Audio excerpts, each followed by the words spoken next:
Om Jnanatimirandasya Jnananjanam Shalakaya Chakshurunmilitam Yena Tasmai Shri Gurave Namaha Gurave Gaurachandraya Radhikaya Stadalaye Krishnaya Krishna Bhaktaya Tadbhaktaya Namo Namaha Narayanam Gurum Vande Saranyam Bhakta Bandhavam Gauramanovistam Purnam Radhadasyam Pradayakam Rupanugacharya Varyam Rupamanjari Preshtakam Patita Pavana Bandhavam Yugacharya Narayanam Vanchakalpatarvyascha Kripa Sindhubhya Evacha Patitanam Pavanebhyo Vaishnavebhyo Namo Namaha Namo Mahavadanyaya Krishna Prema Pradayate Krishnaya Krishna Chaitanya Namne Gauratise Namaha Shama Sundara Shikanda Shekara Ismiraha Sarimurali Manohara Radhikara Shikamam Kripanide Swapriya Charana Kinkarim Kuru Tapta Kanchana Gourangi Radhe Vrindavaneshwari Vrishabhanu Sute Devi Pranamami Haripriye Vrindaye Tulasi Devyai Priyai Keshava Sacham Krishna Bhakti Prade Devi Satyavatyai Namo Namaha Shri Krishna Chaitanya Prabhu Nityananda Shri Advaita Gadadhara Shri Vasari Gaura Bhakta Vrindam Hare Krishna Krishna Krishna Hare Hare Hare Ramo Ramo Ramo Hare Hare.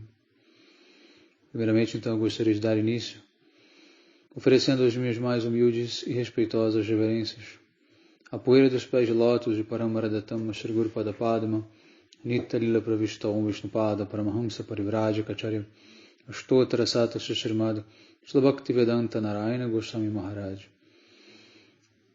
Srila Gurudeva e também a todos os mestres do passado, presente e do futuro, a todos os Shri Upano Gauriya Guru Varga, todos os Tridandis Sannyasis, Brahmacharis, Vaishnavas e Vaishnavis, e a todos aqui hoje reunidos, as minhas mais respeitosas reverências. Então, pela misericórdia sem causa de Srila Gurudeva e de todos os nossos mestres, nós podemos nos reunir mais uma vez para então dar sequência a essa série de aulas sobre a profecia da Era Dourada e o governo satânico. Bom, de acordo com o Vaishnavismo, nem os semideuses, os devas, que controlam a natureza, que assumem os postos de controle, do funcionamento de todo o mundo, de todo o universo, nem mesmo os demônios, que lutam para controlar essas forças da natureza, podem de fato controlar qualquer coisa, a menos que Krishna permita que esse controle seja feito, efetivado. No Bhagavad Gita, Krishna diz: esta natureza material, que é uma de minhas energias, está agindo sob a minha direção. Bhagavad Gita 9.10. No Srimad Bhagavatam, Krishna ele é comparado como um jogador que move as peças no jogo do tabuleiro da vida condicionada. Ou seja, quem decide o que vai acontecer é Krishna. Não são nem os semideuses, nem os demônios. Os semideuses e os demônios eles podem atuar até certo ponto, como qualquer outra entidade viva. Os demônios eles não são uma classe separada. Não, eles são apenas um tipo de corpo no qual a alma pode encarnar devido ao seu nível de degradação. Se porventura esse demônio se purifica, aquela consciência se purifica, ele pode reencarnar em corpos divinos, em corpos de semideuses, em corpos de seres humanos, e pode inclusive encarnar em corpos de animais novamente, nada impede. Tá? Então, Aqui é muito importante explicar o que acontece com a alma quando ela reencarna. Tá? Na verdade, a alma ela já tem uma natureza perfeita, né? Satchitananda, a natureza de ter consciência, bem-aventurança, né? E eternidade. Então, a alma ela não evolui. O que evolui é a consciência. E o que é a consciência? A consciência ela é a junção da identidade da alma, que a gente chama de ego, né? É o ego original, né? É a noção de auto-identificação que a alma tem e que também é uma supraconsciência, que a gente pode chamar assim, né? Com a mente, com a inteligência e com o falso ego, que são os corpos sutis, né? Que a alma recebe quando ela encarna. Quando a alma encarna, ela tem dois corpos, o corpo sutil e o corpo grosseiro. O corpo grosseiro é feito dos 5 elementos, terra, fogo, água, ar e éter, né? E ela tem um corpo sutil que é composto de mente, inteligência e falso ego. Tá? Então, o que evolui não é a alma. O que evolui é a capacidade dessa consciência temporária da alma, que é justamente essa mistura, tá?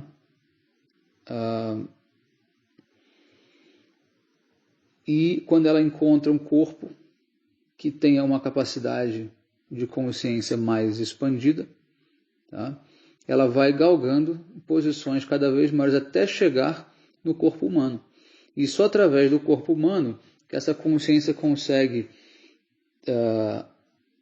o seu desabrochar pleno, tá? E assim permite que ela se conecte com Deus. Tá? Só através do corpo humano é que você consegue, de fato, fazer religião. Os animais não têm religião. O que dirá as plantas e as montanhas. Então, o ser humano ele tem essa consciência mais evoluída. Só que mesmo dentro dos seres humanos existem níveis de consciência diferentes. Tá? Então, a palavra consciência, só para a gente não confundir, ela é usada para definir duas coisas que, na verdade, não são a mesma coisa. A consciência da alma e a consciência do ser, da alma encarnada, né, com a sua capacidade cognitiva no mundo material. Então, são essas duas consciências. A consciência, vamos dizer assim, a consciência material e a consciência eterna da alma. Essa consciência eterna da alma, ela é sempre perfeita e plena. Mas a consciência material, ela sim vai evoluindo até que ela conduza, né, a consciência plena à união com Deus. Tá? Enfim. Então, aqui no Srimad Bhagavatam 1.13.43, um verso que diz: assim como um jogador organiza e distribui suas peças de acordo com sua própria vontade, a suprema vontade do Senhor aproxima e separa os homens. Então, por mais que nós tenhamos o nosso karma, o nosso livre-arbítrio, tudo isso ainda é limitado. Tá? Isso ainda ainda depende, né, da vontade divina. Tá? Existe uma história que é muito importante da gente entender, que milhões de anos atrás houve uma batalha entre os semideuses e os demônios. E os semideuses estavam a ponto de eliminar todos os demônios da face da Terra, de qualquer outro planeta, enfim, de exterminar 100% os demônios. Quando eles estavam prestes a fazer isso, veio um grande santo chamado Narada Muni. E ele determinou que os semideuses suspendessem, né, o extermínio dos demônios. Por quê? Pela razão simples de que este mundo material precisa dos dois lados, dos dois opostos, para existir. Este mundo material é um mundo de conflitos. Ele é um mundo onde você vem para ser punido, né, dos seus erros, e você precisa ter o mal, né, para que você seja punido. Então, a presença do mal, ela é uma vontade divina. É isso que nos difere, né, do cristianismo e outras. É que nós aceitamos o mal como algo natural, né, como uma espécie até de incentivo, né, para aqueles que desejam encontrar a Deus. Tá? Então, aceitando a afirmação de Srila Prabhupada de que o mundo é atualmente dirigido por asuras, ou por demônios, e que a encarnação da divindade apareceu na forma do santo nome, como Hare Krishna Mahamantra, para enfrentar a situação, vamos tentar entender a atual circunstância da histeria do coronavírus à luz do verso acima, que compara todas as pessoas do mundo a peças em um jogo de tabuleiro, e que descreve Krishna como o jogador que está movendo as peças aqui e ali de acordo com o seu destino. Então vejam aqui, quem tem uma consciência divina, quem tem uma consciência expandida a ponto de entender o desejo de Deus, sabe que o grande conspirador é Ele mesmo. Né? Nós sabemos que existem as conspirações aqui no mundo material, feitas pelas famílias mais poderosas, feitas pelos satanistas. Nós sabemos de tudo isso, os Illuminatis, tudo isso é real. Só que, por trás deles, existe a mão de Deus. No sentido de que eles só podem fazer, né, até o ponto em que Deus permite. Então, se Deus quiser que o mundo seja dominado pelo mal, o mundo assim será. Se Deus quiser que haja uma batalha constante e eterna, assim será. Se Deus quiser que o bem prevaleça sobre o mal, assim será. Ou se Deus quiser que, por vezes, o mal prevaleça e por outras o bem prevaleça, assim acontecerá. E de que maneira ocorre? Dessa última maneira, como eu falei. É um mundo de altos e baixos. Tem hora que os demônios estão prevalecendo, tem hora que os semideuses prevalecem. Tá?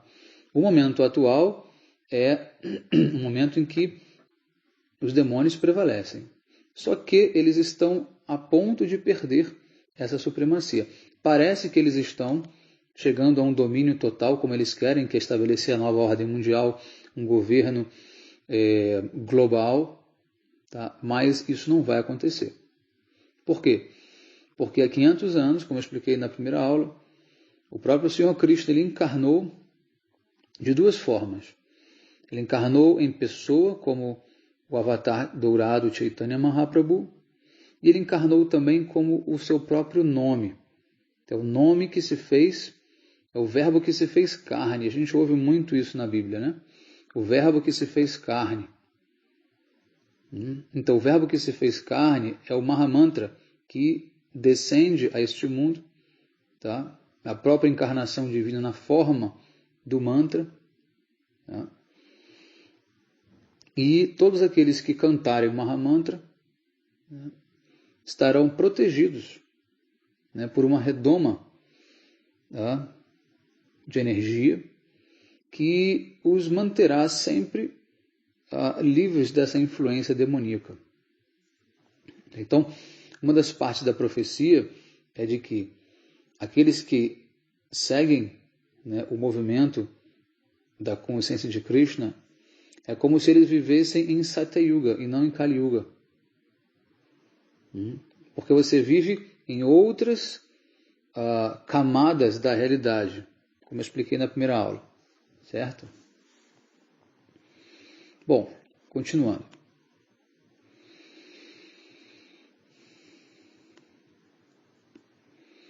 Seria o atual confinamento mundial uma reação responsável, dos governos preocupados com a ameaça iminente de um desastre natural, ou o coronavírus, que é uma variedade, né, de uma gripe que provavelmente não matará mais do que o estimado por outros vírus comuns, que é de 350 a 650 mil pessoas, que é o que morre a cada ano por gripe mesmo. Então, ou será que esse coronavírus é simplesmente uma cortina de fumaça para uma nova fase de uma engenhosa ocupação demoníaca? Pessoalmente, acredito que este último seja o real motivo. Mas em ambos os casos, o ponto que eu gostaria de enfatizar aqui é que o que quer que aconteça neste mundo é simplesmente Krishna movendo peças no jogo de um tabuleiro. Então, está quase óbvio, por todas as pesquisas que já foram feitas, por todas as informações conseguidas, de que o número de mortos por esse vírus não é assustador, que a maioria das pessoas estão sendo colocadas, a causa mortes das pessoas, né, está sendo atribuída ao coronavírus, de forma que, de fato, não é. Elas estão morrendo de outras doenças. Então, ao passo em que as mortes por coronavírus aumentam, as doenças, a morte por doenças similares está diminuindo drasticamente. Então, isso parece uma piada. E as pessoas têm filmado os hospitais vazios, as pessoas têm denunciado que os seus parentes morreram por outra doença e agora não podem nem mesmo receber um velório porque foram catalogadas como sendo morte por coronavírus. Então, nós já sabemos que tudo isso é um grande teatro.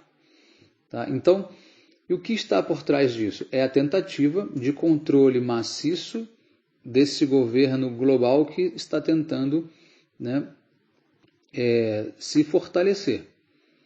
Tá? Não é através apenas disso que eles vão conseguir, mas isso faz parte de uma das artimanhas, que é inclusive a destruição da economia, né, a destruição da classe média, aumentar o fosso entre a elite dominante e a classe trabalhadora.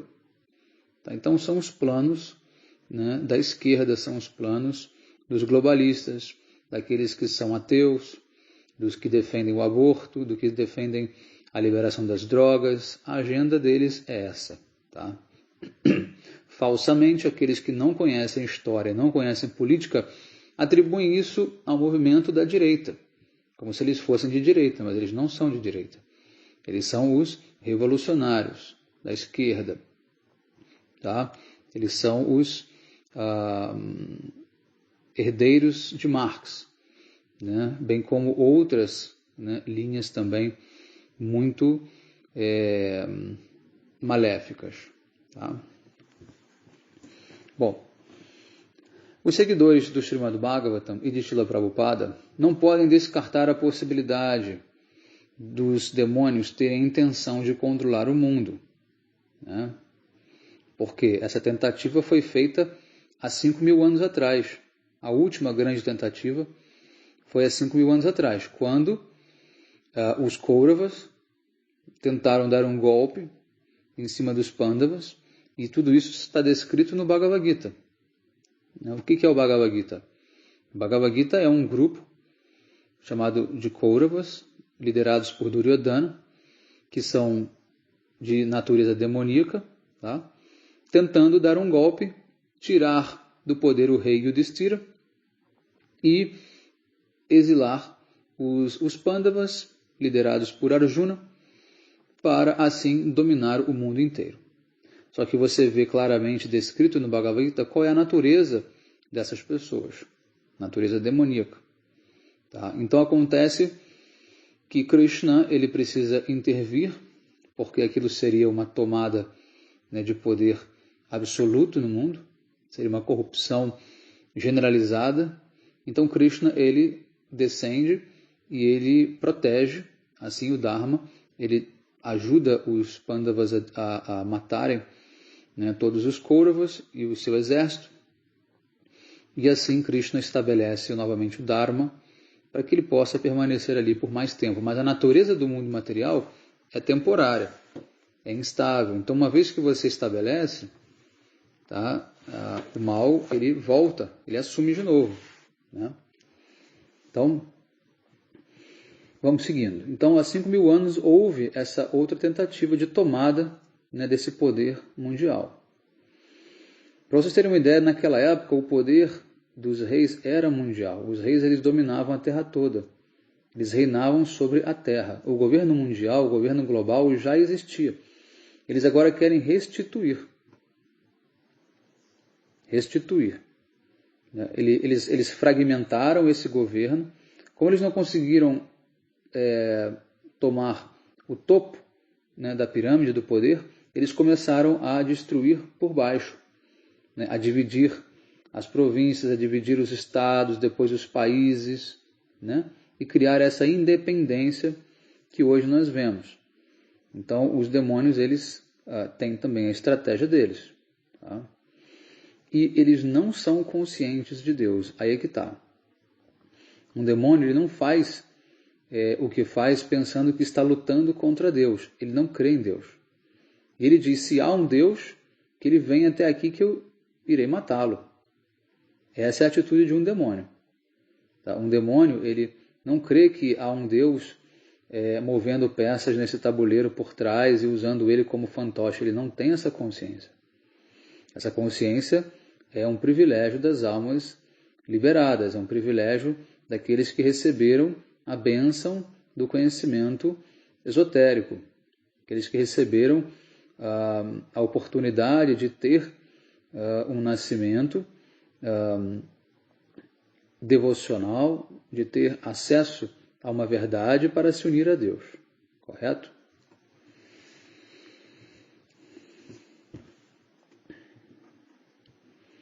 Krishna diz que os demônios se ocupam em obras inúteis, horríveis e destinadas a destruir o mundo. Bhagavad Gita 16.9. A acumulação ilegal de riqueza e a matança são características naturais de um demônio.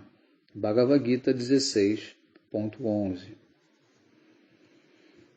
A pessoa demoníaca pensa, tenho tanta riqueza hoje e vou ganhar mais de acordo com os meus esquemas. Tanta coisa é minha agora e vai aumentar no futuro, mais e mais. Ele é meu inimigo e eu o matei. E meus outros inimigos também serão mortos.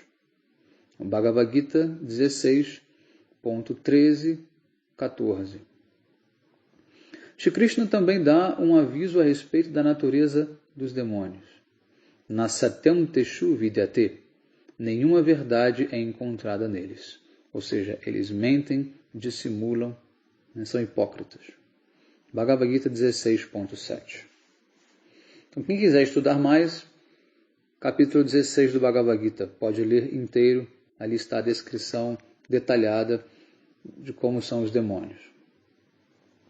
Esta é uma afirmação importante a ser levada em conta ao receber informações da mídia a respeito do coronavírus. Quem controla a mídia?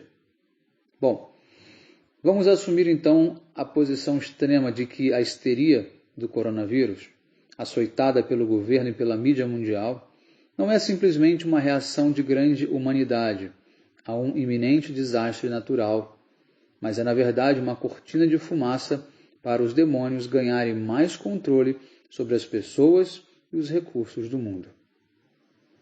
E quando você para a economia, é como se você desligasse a torneira e vê a água descer pelo ralo automaticamente. E nada mais fica, né, dentro da pia. Essa água ela tem que ir para algum lugar. Aonde ela vai? Para o reservatório de água. Ou seja, quando você para a economia, praticamente mundial, esse dinheiro ele escorre para as mãos dos mais poderosos. Alguém tem que pegar esse dinheiro. Esse dinheiro ele vai para algum lugar. Ele vai para a mão dos metacapitalistas, né, dos grandes, né, empresários multinacionais, né? Nem os governos ficam, porque os governos dependem do pagamento de imposto. Nem os governos pegam esse dinheiro. Quem pega esse dinheiro é justamente essa iniciativa privada dos demônios, que eles fazem um lobby tremendo, tá? E forçam essa situação de tempos em tempos. É com as grandes crises econômicas que eles enriquecem cada vez mais. Tá? Você pode ver por estatística.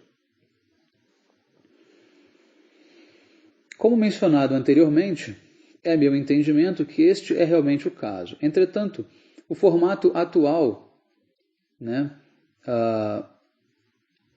deste processo é que vai variando em relação aos processos em eras anteriores ou em momentos anteriores da história. Muito bem. Mas aqui é muito importante nós entendermos que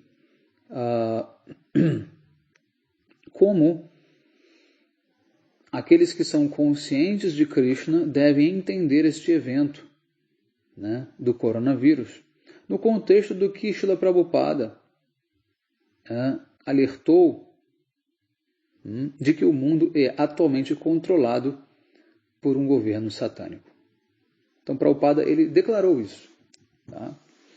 E também porque os devotos de Krishna não devem confiar ingenuamente na narrativa oficial ou aceitar cegamente as chamadas medidas corretivas para esta pandemia.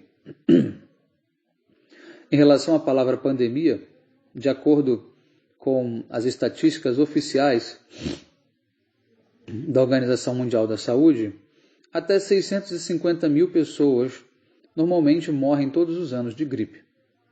Mas nunca antes ela foi chamada de pandemia, ou considerada motivo para um bloqueio mundial. Bom, há muito a dizer sobre isso, mas isso não vem ao caso. Bom, é importante fazer uma observação. Embora estejamos empregando o termo governo satânico, usado por Srila Prabhupada, não queremos dizer que cada membro do governo mundial é um demônio. Assim como Krishna coloca devotos, como Bali Maharaj, Prahlada Maharaj, Vibhishana e outros, no campo dos demônios, na família dos demônios, também podemos entender que Krishna tem seus próprios agentes, estrategicamente colocados dentro da atual liderança dos demônios. Então, por outro lado, assim como os asuras, Pralamba, Asura, Putana, etc., entram disfarçados no acampamento dos religiosos e dos devotos, também devemos esperar que muitos asuras estejam se fazendo passar por líderes religiosos mundo afora, né? Ou seja, muito cuidado com isso. Tá? Ou seja, pode ter gente infiltrada dos dois lados. Tá? Os demônios eles se infiltram entre os religiosos e os religiosos também se infiltram entre os demônios. Tá?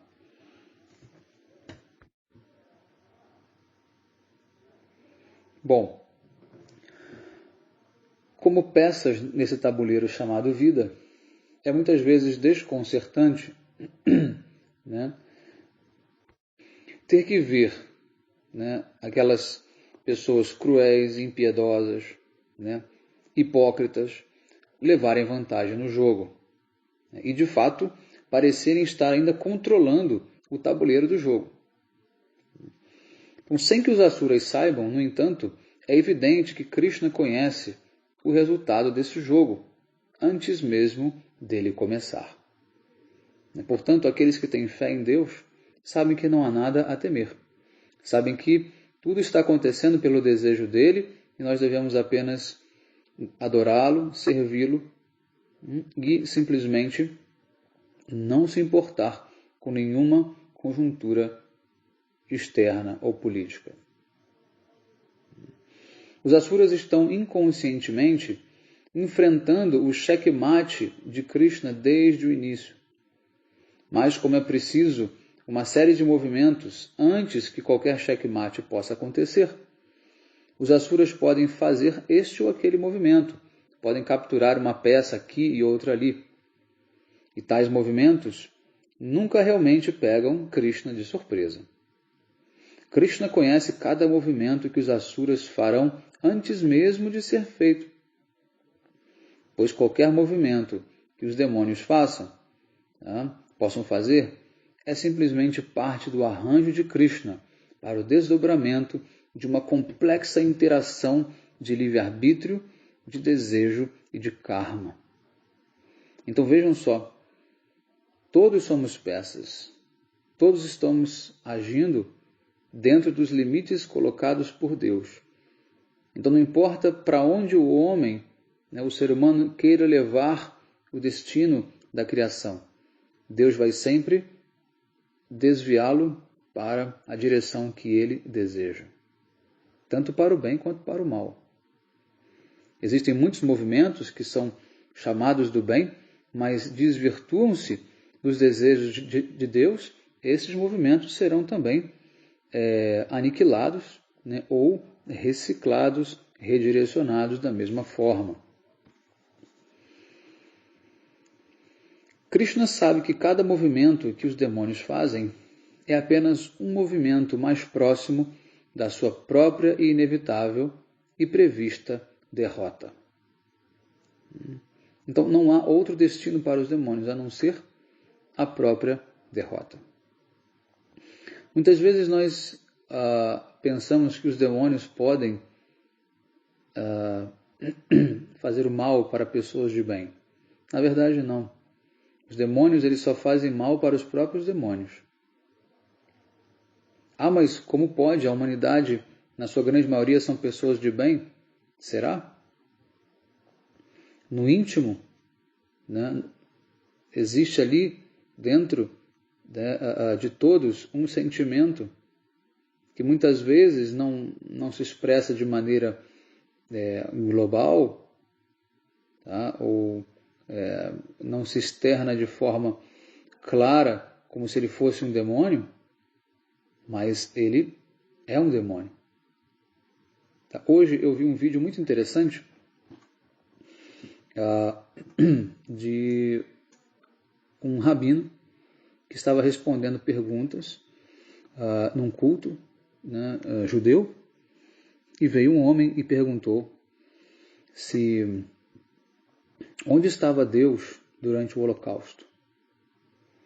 Se os judeus são o povo escolhido, foram libertos do Egito, e Deus veio e falou para Moisés, deu as instruções para ele, onde estava Deus no momento do Holocausto? Bom, parece uma pergunta assim que vai agora deixar o rabino sem resposta, sem reação, mas a resposta é muito simples. O rabino ele começou a ler as escrituras da Torá e simplesmente colocou ali qual é a ordem de Deus. O que Deus disse para o povo judeu? Deus disse para o povo judeu que eles devem seguir as ordens dadas por Deus na Torá, devem seguir e manter os princípios, senão eles serão destruídos e sofrerão toda sorte de torturas e maus tratos enfim, fome, pestes, doenças. Ele enumera várias reações que serão concedidas pelo próprio Deus àqueles que se diziam judeus. Ou seja, o Holocausto foi uma reação a todos aqueles judeus que já não seguiam mais o judaísmo, que já não tinham mais fé, que não seguiam os princípios, que não defendiam a Terra Santa de Israel. Então, como reação, o próprio Deus dos judeus foi quem infligiu aquela punição aos judeus. E a Torá diz mais, que ninguém poderá afastar as aves de rapina sobre os cadáveres expostos até que eles terminem de fazer o seu trabalho. Ou seja, ninguém conseguirá evitar que os nazistas continuem a matar os judeus até que Deus permita. Olha a visão de um judeu, de um rabino judeu que foi aplaudido de pé ali por outros judeus, inclusive depois converteu a pessoa que fez a pergunta, né, que não se vitimiza por conta do Holocausto, que tem uma visão completamente imparcial do desejo de Deus. Então, é uma tendência dos demônios também se vitimizar. Os demônios estão sempre se vitimizando, sempre dizendo que eles foram injustiçados, que eles tiveram a melhor das intenções. Mas você não pode enganar a Deus. Você não pode enganar a Deus. E é Deus quem pune, ninguém mais. Então Deus pune para ensinar o caminho correto, para que essas almas, para que essas pessoas caiam em si e percebam que elas estão andando no caminho errado. Então, nada de vitimismo. Quem tem fé em Deus sabe que Deus é onipresente, onipotente e onisciente, e que nada lhe escapa. Se você pensa do contrário, você não tem condição de crer que Deus seja, então, onipotente, onipresente e onisciente. Então, antes do início da luta no campo de batalha de Kurukshetra, Krishna disse ao desencorajado Arjuna: portanto, levante-se, prepare-se para lutar e conquistar a glória. Derrote seus inimigos e desfrute de um reino próspero. Eles já estão mortos pelo meu arranjo, e tu pode ser apenas um instrumento na luta. Bhagavad Gita 11.33. Arjuna, ele tinha medo de lutar contra os seus próprios parentes, que eram os Kauravas, porque ele pensava que isso era um grande pecado. Mas Krishna disse: não se importe. Quem irá matá-lo sou eu, não você.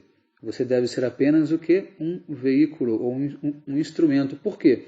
Porque Krishna fez uma promessa: eu nessa batalha não irei lutar. Eu apenas estarei ali observando de maneira imparcial ou quase imparcial, né? Mas eu não lutarei. Não irei atirar uma flecha, não lutarei contra ninguém. Ou seja, Krishna como Deus, ele está dizendo: você não vai me ver no campo de batalha. Você não vai me ver matando as pessoas com as minhas mãos. Mas, através de outros, eu farei aquilo que eu desejo. Então, Krishna diz a Arjuna: levante-se e lute. Não seja um fraco, um covarde. Todos já estão mortos, porque eu já os matei. Você agora só precisa fazer a sua parte. Então, esse é o grande teatro, mas um teatro real, que nós precisamos entender. Uma pessoa iluminada é a pessoa que entende esse teatro, ou seja, a verdadeira atuação de Deus nesse mundo, e que nada nesse mundo, né, merece a nossa atenção, que não seja o Senhor Supremo. Se há um grande protagonista nesse teatro, é o Senhor Supremo. As suas glórias devem ser enaltecidas, né, sempre. Ele é o protagonista. Bom, embora Duryodhana e companhia tivessem sido autorizados a fazer este ou aquele movimento contra os Pandavas, privando-os do seu reino, etc., etc., a derrota dos demônios que tinham encarnado na Terra, naquela época, estava predestinada desde o início. Da mesma forma, para aqueles asuras ou demônios que estão encarnados na Terra atualmente, né, e que pretendem usar o coronavírus ou qualquer outro desastre para promover seus próprios fins, que todos estejam certos de que Krishna tem seus próprios planos em ação, e que qualquer mal encoberto será eventualmente exposto ao mundo, com o resultado do karma recaindo sobre as cabeças dos malfeitores. Então tenham fé, esperem sempre pelo melhor. Não sucumbam ao desespero, ao medo. Você se tornará um refém dos demônios. Esteja sempre do lado de Deus. Saiba que Deus é sempre vitorioso. Se você pertence ao exército de Deus, você sairá vitorioso. Mas não basta querer, tem que se esforçar, tem que ser. Você precisa ser divino, você precisa ser um devoto. Você precisa seguir os preceitos, você precisa se render a Krishna primeiro. Aí você faz parte do exército dele. Aí você será protegido. Aqui tem uma citação dos provérbios da Bíblia, 26.26-27, e diz: embora seu ódio esteja encoberto pela falsidade, sua maldade será exposta na assembleia. Aquele que cava uma cova para prender os outros, cairá nela. E aquele que rola uma pedra para esmagar os outros, ela rolará de volta sobre ele. Mas a gente vê muitas pessoas sofrendo nas mãos, os escravos, os índios, etc, etc. Utilizamos o mesmo raciocínio. Não há inocentes nesse mundo. Esse mundo, primeiro de tudo, ele é feito de karma. O karma, ele dá a sua resposta de acordo com as suas ações, que não são só desta vida. Senão seria uma coisa muito injusta, obviamente. Não faz sentido, né? São milhares de vidas agindo neste mundo material e recebendo as reações negativas e positivas. Então, se os escravos sofreram como sofreram, é porque isso foi um karma deles. A culpa não é de mais ninguém a não ser deles. A culpa é de cada um de nós por tudo aquilo que nós vivemos, sofremos, né? E também desfrutamos. Correto? Um exemplo, quando Krishna nasce, havia uma profecia de que ele seria a causa da morte do rei demônio chamado Kamsa. E Kamsa, ele queria matar todas as crianças recém-nascidas na mesma época de Krishna, porque Krishna conseguiu escapar, o pai dele levou, tirou ele da prisão onde ele estava ali, mantido por Kamsa, e por um arranjo divino as portas se abrem, os soldados dormem, e ele leva aquela criança para Vrindavana, onde ele fica ali seguro e protegido. Na manhã seguinte, Kamsa, quando recebeu a notícia, ordenou que uma demônia chamada Putana matasse, exterminasse todos os recém-nascidos do mundo inteiro, só para não dar oportunidade ao erro, não só de Vrindavana ou de Mathura ou da Índia, mas do mundo inteiro.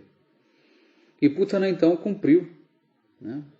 Por vários dias ela viajou, voando pelo mundo inteiro, matando todos os recém-nascidos. Resultado, parece que é um passatempo de Krishna muito cruel. Quando Krishna nasce, ele faz com que vários bebês inocentes morram? Não, eram todos demônios. Todos os demônios que ela matou, todos os bebês que ela matou, eram bebês de demônios. Então Deus usa os próprios demônios para derrotar os demônios. Por que Krishna provocou a batalha de Kurukshetra? Porque era a maneira mais fácil de você reunir num local só todos os demônios do mundo. Porque todos os demônios vieram lutar naquela batalha, tomando o lado de Duryodhana. Então Krishna, ele sempre faz aquilo que é mais fácil e mais eficaz.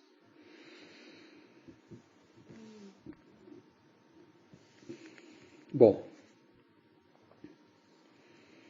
qualquer que seja o resultado imediato dessa pandemia, quer o governo satânico mundial tenha a permissão para realizar outro avanço no tabuleiro de xadrez da vida, quer as suas ações nefastas sejam dramaticamente reveladas, o resultado final será a inevitável derrota deste mesmo governo satânico.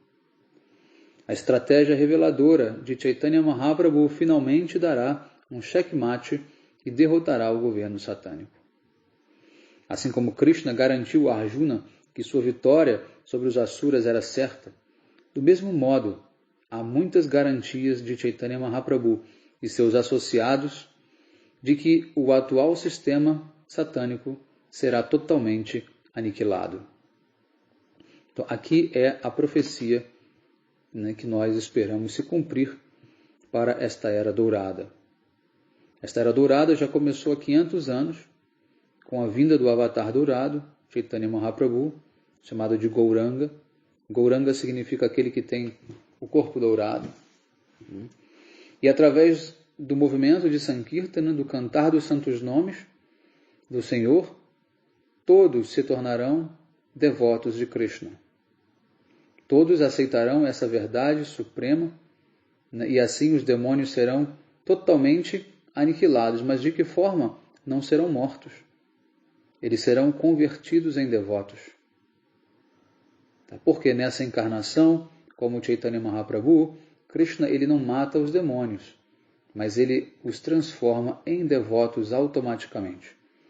Por isso que essa é a encarnação mais misericordiosa que Krishna tem. É a encarnação que automaticamente transforma as pessoas mais caídas em devotos puros, em santos, né, num piscar de olhos. E evita que elas precisem reencarnar em milhares de vidas fazendo um processo lento, né, de evolução espiritual com outras técnicas, enfim, com outros processos. Mas quando ele canta os santos nomes e aceita essa misericórdia, ele se torna um devoto de imediato.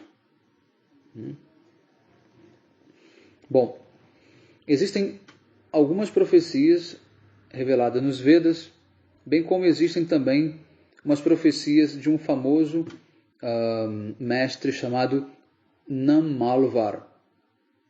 Namalvar, ele foi um sacerdote, tá, da Sampradaya do sul da Índia chamada Sri Sampradaya. Tá? E ele é também uma encarnação divina do Senhor Vishwaksena. Vishwaksena é uma das expansões, né, do Senhor em Vaikunta. Tá? E ele compôs uma poesia, né, na qual ele também prevê, né, a vinda desse avatar dourado, Chaitanya Mahaprabhu, e descreve o movimento de Sankirtana, do cantar dos santos nomes de Krishna, que destruiria completamente o atual sistema satânico. As seguintes traduções são de uma profecia divina, chamada As Predições de Sri Namalvar sobre o Senhor Chaitanya Mahaprabhu.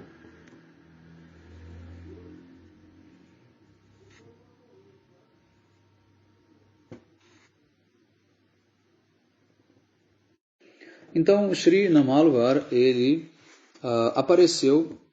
ele nasceu logo no início de Kali Yuga, tá?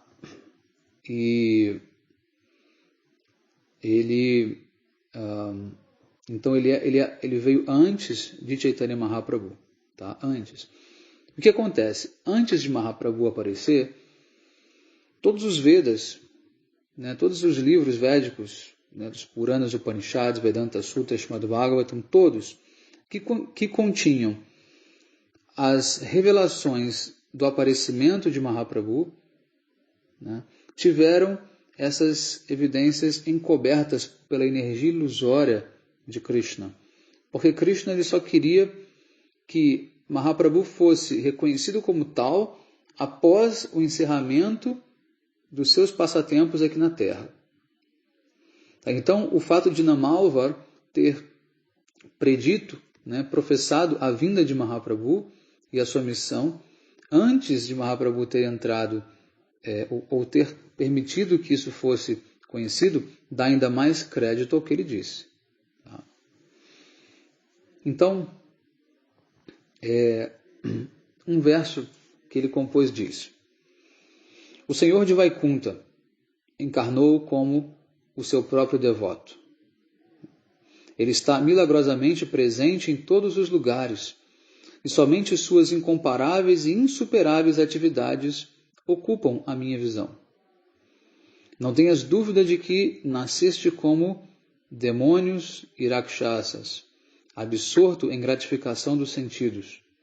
Não há como viver, e certamente será destruído. Então aqui ele diz que o Senhor encarnou como o seu próprio devoto. Tá? Então Chaitanya Mahaprabhu, ele não vem na posição de Deus, ele vem na posição de um devoto de Deus. Para quê? Para ensinar as pessoas a como se tornarem também devotos de Deus. Quando ele encarna como Krishna, ele vem na posição de Deus. Agora, quando ele encarna como Chaitanya Mahaprabhu, ele vem na posição do seu próprio devoto. Tá? E aqui diz que ele vem, né, para destruir, né, os demônios. Neste verso, Sri Namalvar descreve eventos milagrosos, né, que são incomparáveis e que irão destruir a presença dos demônios. Tão rapidamente quanto os demônios possam causar caos e destruição no mundo. Assim o Senhor pode milagrosamente restaurá-lo. No seguinte verso, ele descreve as grandes mudanças que virão no mundo. Abre aspas. O Senhor Supremo, o detentor do disco da Sudarshana, veio na forma de seus devotos para livrar o mundo da doença e da guerra, da fome e maldade que consome a alma. Ele está viajando por todo o mundo, cantando com alegria e dançando. Ó pessoas de mente mundana, cessem seus compromissos no sentido de gratificação. Adorem-no com plena consciência e dediquem sua vida e alma a ele. Então agora, né, Mahaprabhu, de uma forma sutil, ele está dançando pelo mundo inteiro junto com os seus devotos. Ou seja, quando a missão de Mahaprabhu se espalha pelo mundo, né, os santos nomes estão ali sendo cantados, né, e assim nessa presença o Senhor Supremo está ali, dançando e cantando no mundo todo. Próximo verso. Os malefícios de Kali Yuga cessaram e uma nova era dourada de Sankirtana começou.